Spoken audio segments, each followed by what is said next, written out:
गुरुदेव से दीक्षा तो बहुत लोग ले लिए हैं, लेकिन दीक्षा के साथ हम क्या न्याय कर पा रहे हैं? इसमें कोई दीक्षा की बाद दी इच्छा ऐसा नहीं है। वो लोग करते हैं कि अच्छा है, चलो इच्छाएं भी भगवान को सौंप दो, तो समर्पण तो वही है। समर्पण में आए तो क्या समर्पण दोगे? खाना तुम ही खाओगे, मेहनत तुम ही करोगे, अपना शरीर तो सब चलेगा, लेकिन यही है कि अपनी कामना इच्छाएं गुरु के साथ जोड़ दो। गुरुदेव कहते भगवान के साथ मिला दो। वो अच्छा है, लेकिन दीक्षा का ये संस्कृत के हिसाब से वो उसका कोई वो नहीं है। दीक्षा कहलाती है जब हम किसी को मान लेते हैं कि ये सही स्थान पर पहुंचा है और हम इसके मार्गदर्शन में चलेंगे, अब हम उसके स्कूल में प्रवेश ले रहे हैं, तो वो है दीक्षा। हम उसमें प्रवेश ले रहे हैं। अब हम लोग दीक्षा ले ली और हमने प्रवेश कर लिया, और पहला जो उनने पाठ पढ़ाया सो याद कर लिया, अब दूसरा पाठ ही नहीं पढ़ना चाहते। हमने तो दीक्षा ले ली। दीक्षा को हमने कर्मकांड मान लिया है। कर्मकांड दीक्षा नहीं है। दीक्षा के सूत्रों को, उसके दर्शन को हृदयंगम करने के लिए कर्मकांड उचित माध्यम होता है। वो परम पूज्य गुरुदेव ने तो उसके साथ ये कहा है, दीक्षा में वो कहते हैं कि गुरु का स्तर वही ले सकता है जो अपने प्राण, तप और पुण्य का एक अंश शिष्य को दे सके। मतलब उसने अपने तप शक्ति से इतना अर्जित कर रखा है, इतने प्राण विकसित किए हैं कि जरूरत पड़े थोड़ा सा प्राण से उसकी मदद कर दे। तप इतना विकसित कि अपना थोड़ा तप का अंश से दे दे। अपना पुण्य इतना है कि हर एक को दे सके। इस स्तर पर विकसित है, तभी वो गुरु बनता है। बस हमने भी एक अपना वो बना लिया, हमने भी अपना एक मंत्र बना लिया और कान फूंकने लगे, इसी ने गड़बड़ कर दिया है। तो दीक्षा का मतलब ये हो जाता है कि हम उससे संपर्क कर रहे हैं और फिर वो हमें देता है।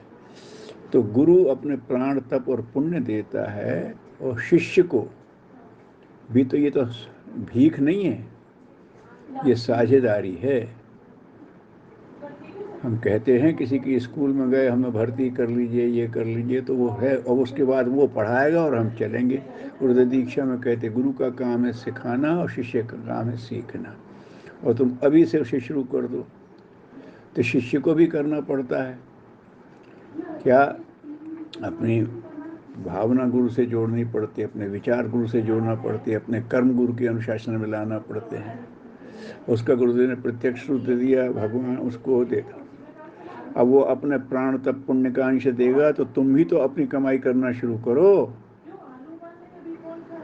जैसे किसी को अगर व्यवसाय करना लागत नहीं है तो उसने लागत दे दी, लेकिन अब तुम पुरुषार्थ करो ना, अपना लगाओ तो उसके साथ। लोग तो ये समझते हैं कि ये भीख है। दीक्षा भीख नहीं है, साझेदारी है। तो गुरु ने दिया है तो उसको लेकर के अब तुम आगे बढ़ो। तो शिष्य को आगे धीरे धीरे बढ़ना पड़ता है। तो कहा पहला काम है, पहले एक दोष छोड़ो, तुम्हारे अंदर पाप का अंश घटे, पुण्य का अंश बढ़े। तुम स्वयं अभ्यास करो, तुम स्वयं स्वाध्याय करो। गुरुदेव तो वेद मूर्ति हैं, तो ज्ञान का अर्जन तो करो, वहां से शुरू तो करो। उनने आध्यात्मिक पुरुषार्थ इतना किया, चलो वो शक्ति दे रहे हैं, तुम्हारा मन को करेंगे, लेकिन तुम भी तो वो पुरुषार्थ शुरू कर दो। नहीं गुरुजी बहुत महान है यही कहते रहोगे तो ना कला का गुरु, ना व्यायाम का गुरु, ना विद्या का गुरु, कोई कुछ कर नहीं सकेगा। आपको कोर्स पूरा करना पड़ेगा। तो दीक्षा से शुरुआत होती है, कोर्स लो, एक एक करके पूरे करो। अब ये करते नहीं है। और ये जो कि पूरा समर्पित कर दो, तो गुरुदेव ने दीक्षा तीन तरह की कही है। पहली मंत्र दीक्षा, दूसरी अग्नि दीक्षा या प्राण दीक्षा, और तीसरी ब्रह्म दीक्षा। ये पूरा सब सोचना ये ब्रह्म दीक्षा में होता है। पहले ये है मंत्र, गुरु ने एक सलाह दी है और तुम उस सलाह पे चलने का अभ्यास करो, ये मंत्र दीक्षा हुई। जब तुम चलने लगते हो और फिर तुम्हारे मन में अच्छे संकल्प उठने लगते हैं, तो फिर तुम अपनी प्राण शक्ति को बढ़ाओ, फिर गुरु भी अपनी शक्ति देता है, तो फिर वो प्राण दीक्षा होती है, अग्नि दीक्षा होती है। उसमें रूपांतरण शुरू हो जाता है। अग्नि में समिधा डाली, समिधा में अग्नि है, और वो अग्नि के संसर्ग में उसमें अग्नि जागने लगती है। बस यही है कि गुरु के संसर्ग से अपने अंदर उनके प्राण तप पुण्य जागने लगे। लेकिन हमें रूपांतरण करना पड़ा। समझा ज्यों की त्यों रहे, उसमें अग्नि के तत्व जाग जाए, ये संभव नहीं है। तो व्यक्ति को रूपांतरण की तरफ बढ़ना पड़ता है। तो रूपांतरण कहाँ से शुरू करे? वहीं से। गुरुदेव कहते एक दोष छोड़ो, एक उपासना का क्रम बनाओ, एक स्वाध्याय का क्रम करो, एक सेवा का क्रम बनाओ, इसके लिए समय निकालो। अरे साहब, समय हमारे कम है, किसी के पास कम है, सबको 24 घंटे मिले हैं, मैनेज करो समय को। ठीक है, अरे हमारे पास क्या है? तुम्हारा पुरुषार्थ है, तुम्हारा समय है, उसको लगाओ ना। और कुछ साधन का है तो वो भी लगाओ। तो यहाँ से आदमी का विकास शुरू होता है। तो दीक्षा के जो गुरुदेव ने सूत्र दिए वो हम भूल जाते हैं। हमने गुरु जी से दीक्षा ली है, अब तो गुरु जी का वो है, ये है, उन्होंने जिम्मेदारी ली है, इसकी दी है कि वो तुम्हें बताते रहेंगे, तुम पढ़ोगे, बढ़ोगे।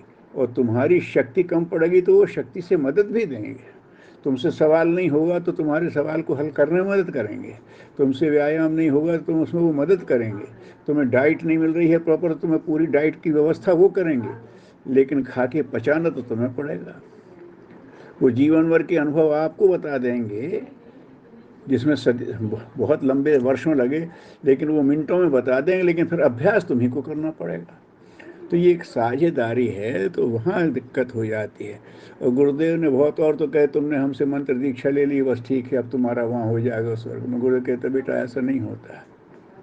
जब अपना व्यक्तित्व बढ़ता है तो वो यहाँ भी फलता है और वहाँ भी फलता है। ये बातें सोच करके दीक्षा में जो गुरुदेव ने अपने सूत्र बताया उनको करें। दीक्षा का स्तर धीरे धीरे बढ़ना चाहिए। अभी हम गुरुदेव की सलाह मान करके अभ्यास शुरू कर दिए हैं, उपासना नियमित शुरू कर दिए हैं, स्वाध्याय नियमित शुरू कर दिए हैं, संयम की साधना हमने शुरू कर दी है, सेवा में हम चलने लगे हैं। उनने हमें मंत्र दिया है, सलाह दिया है, सूत्र दिए, हम पालन कर रहे हैं। जब उसमें आप ज़्यादा गतिशील होंगे और ये लगेगा कि हम बहुत, आपके भीतर से एक आग पैदा हो गई कि अधिक कुछ करना है और शक्ति कम पड़ रही है, तो फिर वो प्राण भी देंगे। लेकिन पहले तुम उनके काम के लिए डेडिकेट तो हो जाओ। तुम अपना, तुम्हें वो शक्ति देना शुरू कर दें और उसे स्वार्थ में खर्च करने लगो तो गड़बड़ हो जाएगा। तो जब वो डेडिकेशन आ जाता है, वो समर्पण भीतर में जाग जाता है, तब फिर वो प्राण दीक्षा अपने आप शुरू हो जाती है। वो कर्मकांड नहीं है, वो तो एक स्तर है अभ्यास का। आप बढ़ा लेते हैं तो हो जाता है। और जब वो होता है तब आदमी में जब रूपांतरण शुरू हुआ तो एक समय फिर वो हो जाता है कि जो वो है सो हम है, फिर वो रूपांतरण है ब्रह्म दीक्षा। वहाँ जा कर के शिष्य का व्यक्तित्व ही समाप्त हो जाता है। जो गुरु कहता है सो ही करेंगे, जैसा होगा वैसे ही करेंगे, है ना। उसमें अपना मंत्र दीक्षा में आदमी हमसे तो इतना ही होगा, वहाँ तक मंत्र दीक्षा। जबकि अब अधिक करना है लेकिन हमारी शक्ति कम पड़ रही है, तो फिर वो शक्ति की पूर्ति कर देता है। लेकिन वो आग अपने अंदर चाहिए, करना ही है, हर सूरत में करना है, हर कीमत चुका के करना, तब फिर बढ़ता है। और उसके बाद फिर वो आ जाता है। तो वो बातें बड़ी बड़ी करते, सूत्र रट लेते हैं, सब कुछ समर्पण कर दो, गुरु को समर्पण, ये भी समर्पण, ये भी समर्पण, वो भी समर्पण। ऐसे क्या हो गया? कुछ नहीं हुआ। वो अभ्यास की चीज़ है। तो गुरुदेव ने कहा दीक्षा लेने का मतलब है आप समर्थ गुरु की व्यायामशाला में, विद्यालय में प्रवेश पा लिए हैं। और जहाँ आप खड़े हैं वहाँ से एक कदम आगे बढ़ाना आपको अभी से शुरू करना है। जितनी तेज़ी से आप आगे बढ़ेंगे उतनी तेज़ी से वो आपको सूत्र देता जाएगा और शक्ति देता जाएगा। ये मान के चलें, तभी दीक्षा के साथ न्याय होता है। अभी हम उस वहीं पर अटके हुए हैं, प्रारंभिक चीज़ों में हम तो माला जपने लगे, ये करने लगे।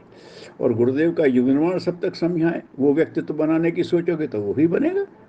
तो हमें अगले चरण के कर्तव्य सोचना है, उसके लिए संकल्पित होकर प्रयास करना है, तो गुरुदेव की शक्ति मिलेगी। तो दीक्षा के चरण बढ़ते रहते हैं, हमें अपना स्तर रिव्यू करते रहना, समीक्षा करते हुए कदम आगे बढ़ाते रहना चाहिए। ओम शांति।